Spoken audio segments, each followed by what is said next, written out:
Please be advised that everything in my video is purely for entertainment purposes. These are purely my thoughts and opinions and are subjective. I must advise you to please do your own research. All media used is found on the public domain and are fair use and fair dealings.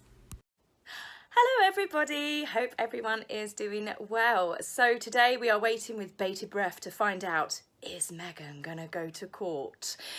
Today we find out if they're going to, Justice Warby is going to give the summary judgment, which means that he can decide it with no trial, just based on the evidence that has been given by two parties. But given the number of witnesses and stuff, it's really up in the air. I'll be very surprised if he does vote in her favour at this stage. Especially the fact that he did agree to use finding freedom to prove that Meghan doesn't really care about her privacy. Plus the huge thing, without going into it in too much detail, because I'll cover this in the video when we find out the results, at the end of the day, she gave that letter to like 10 people as it's gradually kind of been filtered out through the news stories from people in the press office at Kensington Palace, to friends, to, I mean, this is all a private letter.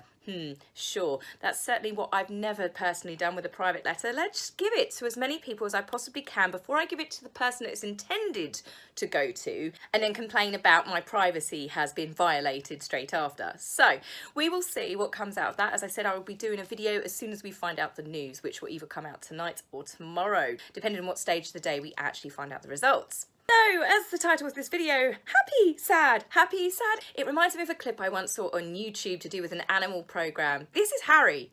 Nighttime, daytime, nighttime, daytime, nighttime, daytime. Daytime, daytime, happy, sad. So we've heard from Tom Bradby, not reading the room yet again. He has come forward to say that Harry is heartbroken. Now, Tom Bradby is the person responsible for producing the Pity Party, which was the South Africa tour, where they took one of the poorest countries in the world, having spent days meeting people that are in such poverty that girls are taking fight classes just so they can survive. Where Meghan even went and tied a ribbon on the gravesite of a woman that was brutally murdered, which is an everyday occurrence in South Africa. Harry walked in the footsteps of his mother to do with the landmines and everything. But hey, we were meant to feel sorry for Harry and Meghan. Are you kidding me? The documentary got panned for that alone because it was two of the most privileged, overprivileged people in the world talking about how hard their life is. And they've again, Tom Bradby has read the room very, very wrong. We had all of the sub-stories and all of the horrible stories, you know, and the way that they behaved with MEGXIT and everything, and they attacked the monarchy, Harry's very own family. We've heard it all, so why are we hearing it again a year later? Are we going to have this every year, round about the anniversary of MEGXIT? Oh, we should feel sorry for them. What does Harry really have to be heartbroken over? Sure, the Queen didn't let him take away all of his toys, you know, his dressing up box for the military appointments. Sorry, it is a dressing up box because he got those roles. They were given to him by the Queen as a member of the royal family because they all get their honorary roles. But Harry did not honour his. Remember Disney, Lion King, instead of going to a Marines memorial concert. This shows you that Harry was never ever worth giving that to.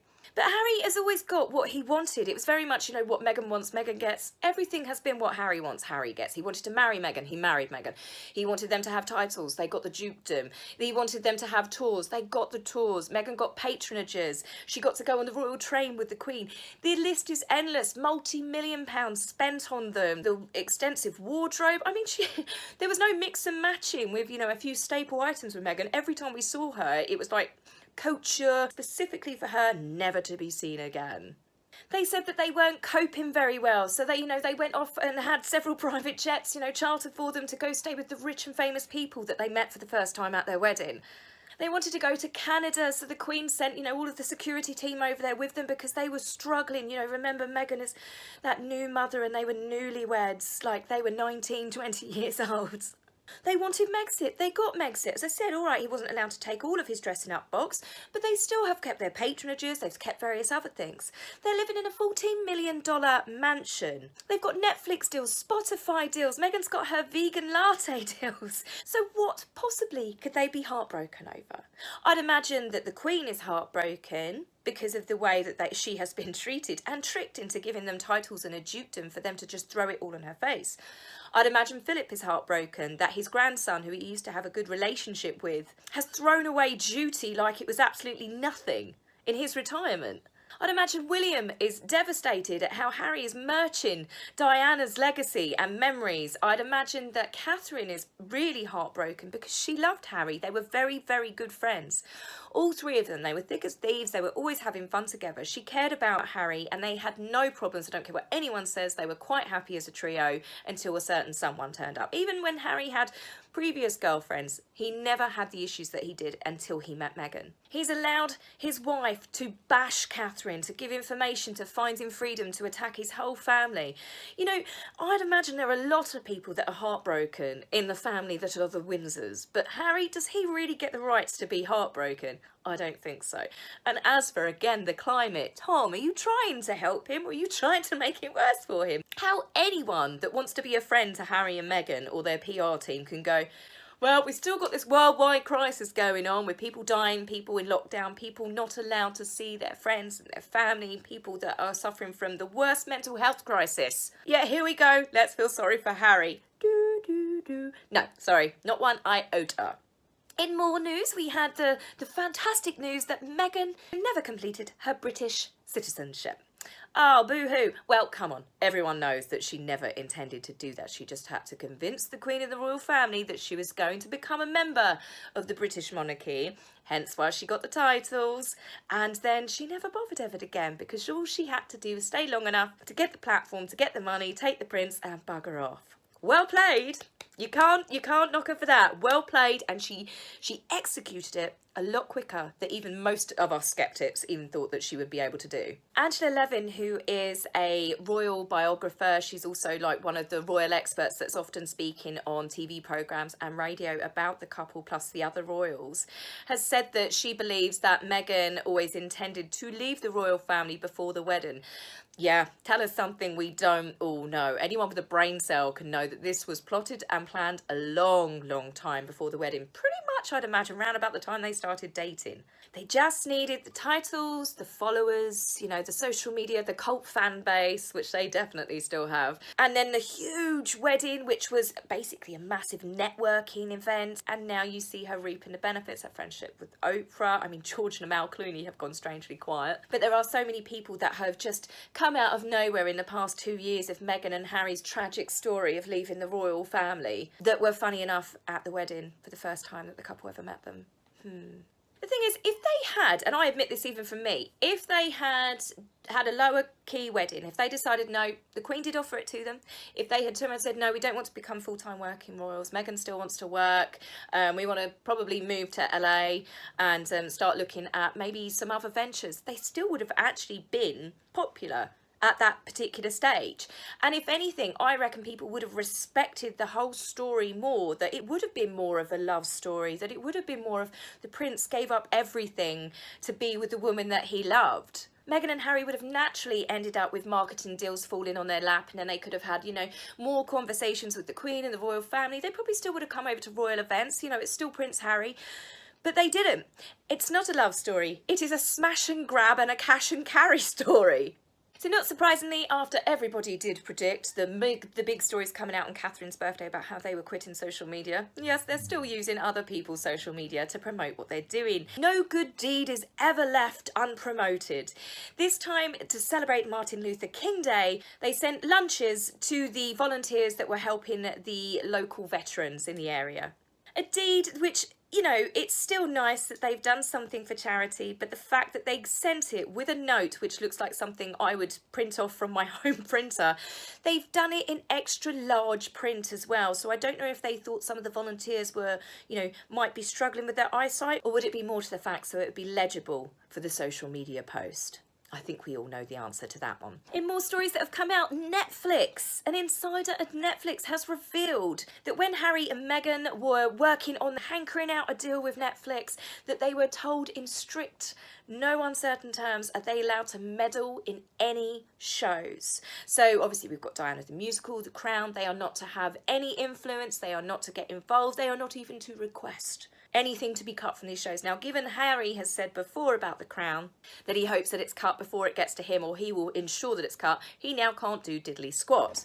Given the fact that The Crown's latest season has not really painted his family in the best of lights in some instances, you would think that Harry, being so loyal towards his mother's memories, would have, not signed with them, but he did.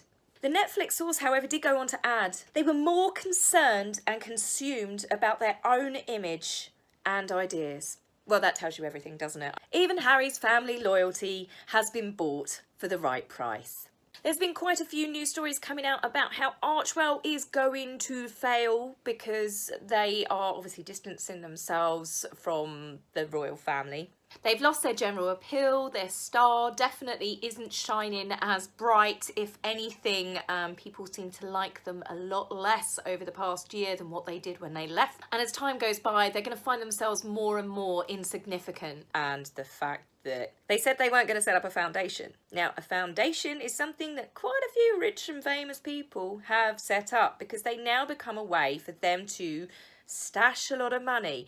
Now, a foundation, like the one that they've set up, gets to keep 95% of donations and only donate 5% of that donation to the actual charities.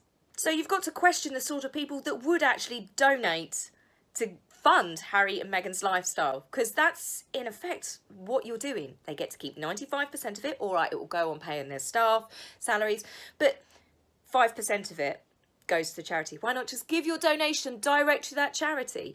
And the fact that one of the things that is bugging people about Archewell, the donations, Harry and Meghan decide where they want to go. So, just, if you want to donate to a homeless shelter or you want to donate to an animal charity, you give them a big donation.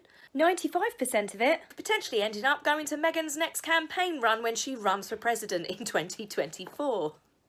So a bit like Harry's happy, sad, nighttime, daytime, we are also having lots of stories coming out about how they're coming over for the Queen's Trooping of the Colour, how they're not coming over for the Queen's Trooping of the Colour, how they can't wait to see their family and have a reunion, about how the reunion is definitely not going to be a happy one. Harry and Meghan can no longer come due to the worldwide bug. Harry and Meghan are going to slam the door in the Queen's face. It's like being at a tennis match, and I keep saying there's so many articles coming out. Who's making these stories up? Who's the sources? Is this actually Harry and Meghan that are saying this? Who's saying this? It's really beginning to bug me. Whether they are coming over and whether they're not coming over, I've been looking at a lot of the polls where various media outlets ask the people. It can be anywhere from 100 people to 3,000 people to 5,000 people. They get people to vote.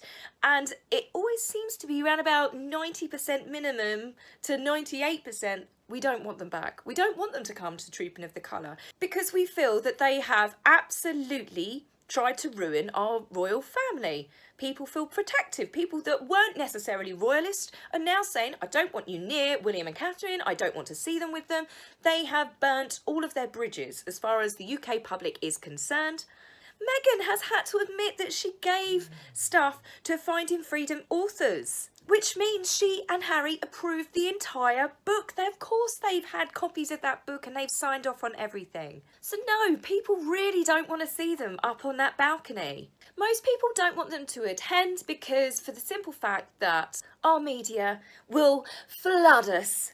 We will have snapshots second by second of every sighting of Harry and Meghan, and we will have lip readers, body language experts from here to Timbuktu, looking out for every single expression that Catherine pulls, that William pulls, that Meghan pulls, that Harry pulls. And we will have, there's tension at Trooping of the Colour. Princess Anne blocks Meghan out of the way. They will read into it. And as I said, we will have specialists talking about it for weeks. And I don't know about you, but I'm not sure that I can handle Harry and Meghan in the newspapers every single day again. I personally feel that 2021 is already off to a bad start and we don't need that midway through summer. In the final bit of news from this broadcast from me, Omid Scobie and Carolyn Durand have been quite vocal and they are clearly singing from the same hymn sheet. They have both been releasing through various different media articles about how Harry and Meghan have no regrets about leaving the royal family, how happy they are, how much they've managed to achieve in the last 9 months. Carolyn Durand went on to say that they have now carved out a new family legacy. But Omid went that little bit one step further and discussed about how they have built their empire. Yes, an empire. Personally, I think it's mighty big words at this stage in their transition, because right now all we've really seen that they've managed to achieve is Oprah flogging some vegan lattes and Meghan and Harry's podcast, which they helped use Archie for a few extra clicks. Family legacy's a bit strong. As for the Empire, well, Harry did get to play a Stormship Trooper once as a cameo role on a Star Wars movie, so maybe that went to his head. All together now. Dun, dun, dun, dun, dun, dun, dun, dun. So I'll be back very soon, hopefully with news of the court case. Bye for now. If you like my video, please remember to like and subscribe. Please, angry typists, you will be blocked, so save your fingers the time. If you would like to buy me a coffee, please go to my About page and click the link. Love, Taz.